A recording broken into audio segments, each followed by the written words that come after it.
Assalamualaikum warahmatullahi wabarakatuh. Perkenalkan, nama saya Muhammad Elmisani dari Prodi Manajemen Pagi. Di sini saya akan menjelaskan perpajakan untuk nilai UTS. Definisi. Membahas definisi pajak. Para ahli telah mendefinisikan pajak seperti yang dikemukakan berikut ini. Definisi pajak menurut Prof. Dr. Rahmat Sumitro SH dalam Broto di Hatyo 1993, pajak adalah iuran rakyat kepada kas negara berdasarkan undang-undang yang dapat dipaksakan dengan tidak mendapat jasa timbal balik atau kontra prestasi yang langsung dapat ditunjukkan dan yang digunakan untuk membayar pengeluaran umum. Definisi pajak yang dikemukakan oleh Dr. N.J. Feldman, pajak adalah prestasi yang dipaksakan sepihak oleh dan terutang kepada penguasa menurut norma-norma yang ditetapkan secara umum, tanpa adanya kontra prestasi dan semata-mata digunakan untuk menutup pengeluaran umum. Definisi pajak menurut Undang-Undang Nomor 16 Tahun 2009 tentang Ketentuan Umum dan Tata Cara Perpajakan. Pajak adalah kontribusi wajib kepada negara yang terutang oleh orang pribadi atau badan yang bersifat memaksa berdasarkan undang-undang dengan tidak mendapatkan imbalan secara langsung dan digunakan untuk keperluan negara bagi sebesar-besarnya kemakmuran rakyat. Berdasarkan beberapa definisi tersebut, dapat disimpulkan karakteristik pajak sebagai berikut. 1. Arus uang, bukan barang, dari rakyat ke kas negara. 2. Pajak dipungut berdasarkan undang-undang yang dapat dipaksakan. 3. Tidak ada timbal balik khusus atau kontra prestasi secara langsung yang dapat ditunjukkan. 4. Pajak digunakan untuk membiayai pengeluaran secara umum demi kemakmuran rakyat. Selanjutnya ada dua fungsi pajak, yaitu fungsi budget air. Pajak memberikan sumbangan terbesar dalam penerimaan negara, kurang lebih 60-70% penerimaan pajak memenuhi postur APBN. Oleh karena itu, pajak merupakan salah satu sumber penerimaan pemerintah yang menjadi andalan untuk membiayai pengeluaran rutin maupun pengeluaran pembangunan. Contoh, penerimaan pajak sebagai salah satu sumber penerimaan APBN. 2. Fungsi mengatur atau reguler. Pajak fungsi sebagai alat untuk mengatur masyarakat atau melaksanakan kebijakan pemerintah dalam bidang sosial dan ekonomi. Contoh, A. Memberikan insentif pajak atau tax holiday untuk mendorong peningkatan investasi di dalam negeri. B. Pengenaan pajak yang tinggi terhadap minuman keras untuk mengurangi konsumsi minuman keras. C. Pengenaan tarif pajak 0% atas ekspor untuk mendorong peningkatan ekspor produk dalam negeri. Selanjutnya ada asas perpajakan. Pada tahun 1776, Adam Smith dalam bukunya Wealth of Nations mengumumkan bahwa pajak yang baik harus memiliki karakteristik sebagai berikut. 1. Asas equality atau keseimbangan atau keadilan. Pada asas ini menyatakan bahwa dalam hal pemungutan pajak, negara harus menyesuaikan dengan kemampuan dan juga penghasilan yang diperoleh atau diterima dari wajib pajak negara. Tidak boleh bertindak diskriminatif atau seenaknya sendiri dalam hal melakukan pemungutan pajak terhadap wajib pajak. 2. Asas certainty atau kepastian hukum.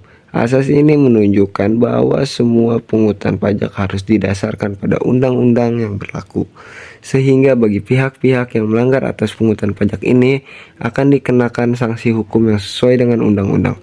3. Asas conveniency of payment atau tepat waktu. Dalam asas ini, pungutan pajak harus berdasarkan dengan saat yang tepat bagi wajib pajak. Misalnya adalah di saat wajib pajak baru menerimakan penghasilannya atau menerima hadiah. 4. Asas efisiensi atau ekonomis. Asas ini terkait dengan biaya pemungutan pajak yang diusahakan untuk dapat sehemat mungkin. Asas ini menjadi patokan agar tidak terjadi biaya pemungutan pajak yang lebih besar dari hasil pemungutan pajak. Selanjutnya ada jenis pungutan pajak. Selain pajak, terdapat juga beberapa pungutan lain seperti retribusi dan sumbangan yang dipungut berdasarkan undang-undang, peraturan daerah, dan aturan pelaksanaannya. Pungutan tersebut antara lain: 1. Retribusi. Retribusi adalah pembayaran rakyat untuk negara sehubung dengan penggunaan atau pemanfaatan jasa-jasa yang disediakan oleh negara. Pembayar retribusi menerima kontraprestasi secara langsung dari negara. Retribusi lebih banyak diberlakukan di pemerintah daerah. 2. Sumbangan adalah pembayaran dari golongan tertentu rakyat kepada negara. Sumbangan kontraprestasinya dapat ditunjukkan secara langsung kepada golongan tertentu tersebut. Selanjutnya, teori yang mendukung pajak. Beberapa teori yang memberikan pembenaran kepada negara untuk berhak memungut pajak dari rakyat. 1. Teori asuransi. Negara berfungsi melindungi orang dan atau warganya dengan segala kepentingannya, yaitu keselamatan dan keamanan jiwa dan harta bendanya. 2. Teori kepentingan. Teori ini menekankan pembebanan pajak pada penduduk seluruhnya harus didasarkan atas kepentingan orang masing-masing dalam tugas negara atau pemerintah yang bermanfaat baginya, termasuk juga perlindungan atas jiwa orang-orang itu serta harta bendanya. 3. Teori daya pikul. Teori daya pikul mengandung suatu kesimpulan bahwa dasar keadilan dalam pemungutan pajak adalah terletak pada jasa-jasa yang diberikan oleh negara kepada warganya, yaitu perlindungan atas jiwa dan harta bendanya. 4. Teori bakti. Teori ini didasarkan pada paham organisasi negara yang mengajarkan bahwa negara sebagai organisasi mempunyai tugas untuk menyelenggarakan kepentingan umum. 5.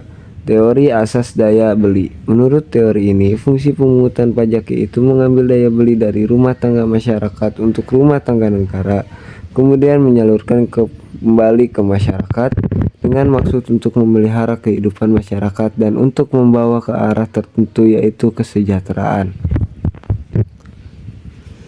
Timbulnya pajak terutang. Pengertian pajak terutang berdasarkan Undang-Undang Ketentuan Umum dan Tata Cara Perpajakan atau KUP Pasal 1 dijelaskan bahwa pajak terutang adalah pajak yang harus dibayar pada suatu saat dalam masa pajak, dalam tahun pajak, atau dalam bagian tahun, sesuai dengan ketentuan peraturan perundang-undangan perpajakan yang berlaku.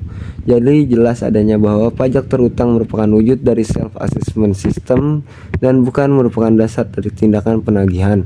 Sementara utang pajak merupakan wujud dari official assessment system yang dilakukan sebagai dasar tindakan penagihan.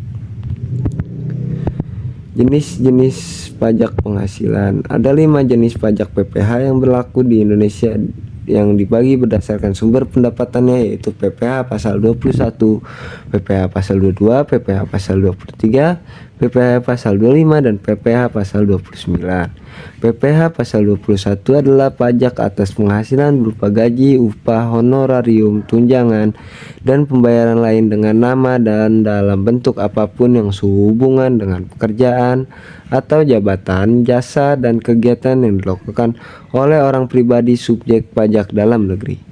PPh pasal 22 adalah pajak dikenakan kepada badan-badan usaha tertentu, baik milik pemerintah maupun swasta yang melakukan kegiatan perdagangan ekspor, impor, dan reimpor.